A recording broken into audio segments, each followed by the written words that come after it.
আমার নতুন একটি ব্লগে আপনাদের সকলকে জানাই আমন্ত্রণ। আমার এই ব্লগে আমি আপনাদেরকে নিয়ে যাব 2-3টি জায়গায়।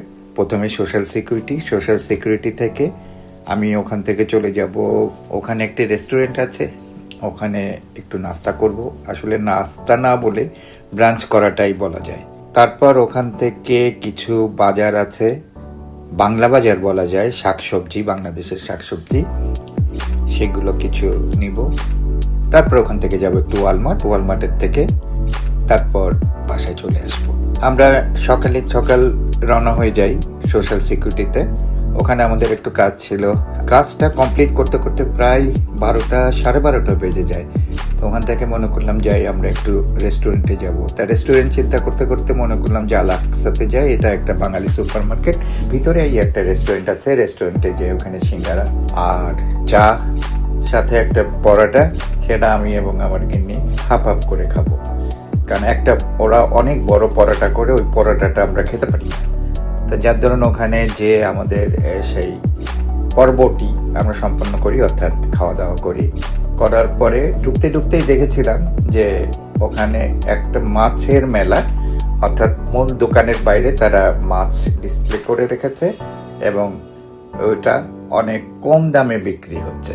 তো ওখানে যে মাছগুলো দেখলাম সেখানে ছিল ইলিশ, বেশ বড় বড় ইলিশ, 2 কেজি, দেন 1.5 কেজি, তার ছোট, দেন পমফ্রেট, রুই, মৃগেল, কাতলা, আরও বিভিন্ন ধরনের বাংলাদেশি মাছ ওখানে, সবই একদমই ফ্রোজেন। যদিও বা তাজা মাছ এখানে বিক্রি হয় না, কিন্তু তাজা মাংসটা বিক্রি হয় এখানে। তা আমরা যেহেতু মেলাতে চলে এসেছি, তা আমরা মেলাতে যে কয়েক ধরনের মাছ আমরা কিনি। আর এই দোকানটার লোকেশনটা আপনাদেরকে একটু বলে দিই। দোকানটার লোকেশন ফিলমোর, এটি বাফেলো সিটির মধ্যেই, এটা আলাক্সা। এদের আরও 2-1টা শাখা আছে, নিউ ইয়র্কে তো অবশ্যই আছে, তাছাড়াও আমাকে বলেছিল আরো 2টি শাখা আছে। এখানে মনে হয় সম্ভবত তারা আরেকটা শাখা খুলতে যাচ্ছে। আচ্ছা, এগুলো কই না $1.99 পার্শে মাছ টাইপের মাছ, বিভিন্ন ধরনের মাছ আসলে এখানে, সবই প্যাকেট মাছ। প্যাকেট ছাড়াও তাদের কিছু মাছ আছে এখানে। এটা হচ্ছে চিতল না, আরেকটা কি ছোট মাছ থাকে না, সেই মাছটা এটা। দেন এটা রেড স্ন্যাপারটা ভালো একটা মাছ, এটা $19.99 এক একটা করে।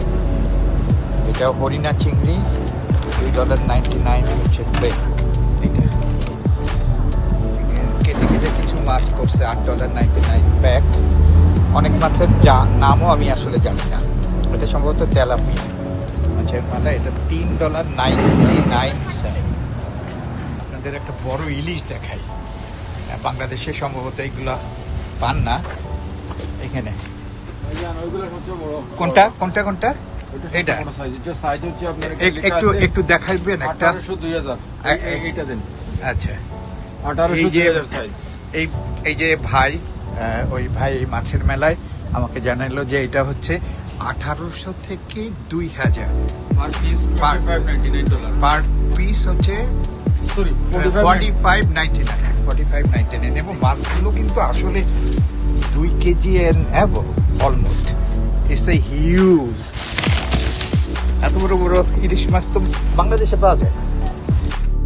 আমাদের মাছের পর্ব শেষ করে, অর্থাৎ মাছ যেগুলি নিব সেগুলি মাছগুলি নেওয়ার পরে আবার একটু ভিতরে যাই। ভিতরে যে কিছু শাকসবজিও নিয়ে আমরা ওখান থেকে পেমেন্ট করে আমরা বেরিয়ে যাই।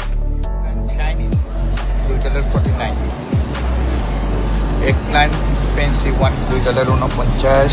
এটা হচ্ছে এগপ্ল্যান্ট থাই, জুকুনি, এটাও বেগুন, এটা কচু, দেন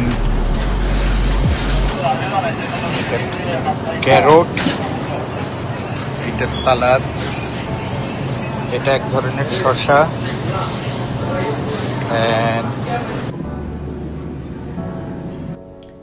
আমরা ওখান থেকে বেরিয়ে সরাসরি চলে যাই ওয়ালমার্টে। ওয়ালমার্ট আপনারা জানেন, this is the largest super market in consumer market, যেটাই বলেন না কেন, ইন দ্য ওয়ার্ল্ড। আমাদের এখানে কয়েকটি ওয়ালমার্ট আছে। একটা যেটা শ্যারাটন ড্রাইভে একেবারেই আমার বাসার কাছে। আমরা যেখানে ছিলাম সেখান থেকে আসতে প্রায় 20 থেকে 25 মিনিট সময় লেগে যায়। আসলে ওয়ালমার্টে তেমন খুব একটা কিছু নেওয়ার ছিল না, কিন্তু আমরা ওখান থেকে দুধ ভুলে গিয়েছিলাম, আর যেটা ভুলে গিয়েছিলাম লেবু নিতে ভুলে গিয়েছিলাম। তাই এখানে এসে, আর আমার ফুলের একটু শখ আছে, মোটামুটি আমি যখনই যে কোনো বাজারে যাই কোনো সুপার মার্কেটে যাই, চেষ্টা করি সবসময় গোলাপ ফুল কেনার। গোলাপ আমার খুব প্রিয় ফুল, সেই ফুল কেনার চেষ্টা করি। তো ওখান থেকে একটা ফুলের যেটা তোড়া আর কি, এটা 7 দিন থেকে 10 দিন পর্যন্ত বাসায় রাখা যায়।